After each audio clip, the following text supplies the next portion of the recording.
এখানকার রাজা মহারাজা তৌসিফ গুদমানি এখনই প্রবেশ করছে আমাদের জঙ্গলে। সবাই হুঁশিয়ার। কে ডাকলো আমাকে? কে ডাকলো আমাকে?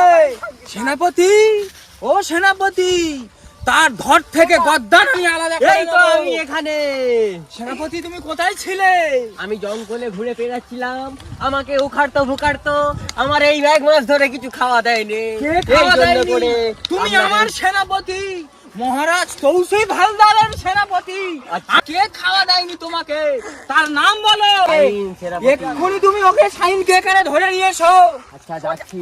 নিয়ে এসো। এখানে দাঁড়াও। চল আমার পক্ষরাজ ঘোড়া খৈনি করে ধরে আনতে হবে। রাজা সেনাপতি, রাজা তোমাকে ডেকেছে।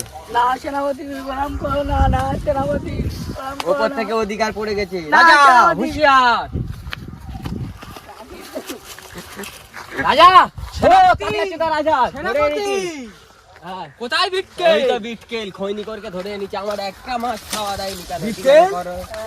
তুমি আমার সেনাপতিকে 2 মাস কেন খাওয়া দাওনি? তোমার সেনাপতি 2 মাস শুধু খৈনি চেয়েছে, আর আমি 10 টাকার খৈনি কিনে কজনা দেবো বলো রাজামশাই? তুমি তো আমার কোষাগার থেকে টাকা নিয়ে আমার সেনাপতিকে দিতে পারতে। তুমি তো কোষাগারতে টাকা গুনে নেই, সব মেয়েদের ভিতরে খরচা করে দিয়েছো। সেনাপতি, ও মিথ্যা কথা বলছে।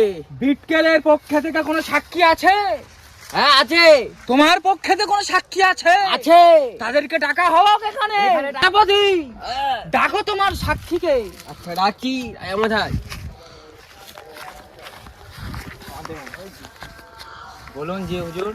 রাজা তোমাকে ডাক করে দিয়েছে। চলুন। রাজা, দাদলপুরের রাজা। আমরা খাই লেবু পাতা, সে খাই লেবু ভাজা। আমরা এখানকার বাসিন্দার, সে দাদলপুরের রাজা। সাক্ষীগণ, বলুন রাজামশাই। বিটকেল কি যেটা বলছে সত্যি? হ্যাঁ, বিটকেল একদম সত্যি কথা বলছে। সেনাপতি, সেনাপতি, বলুন। তোমার সাক্ষী বিটকেলের পক্ষে যাচ্ছে, তুমি কি তাহলে মিথ্যা কথা বলছো? সেনাপতি, তুমি রাজা। বলো।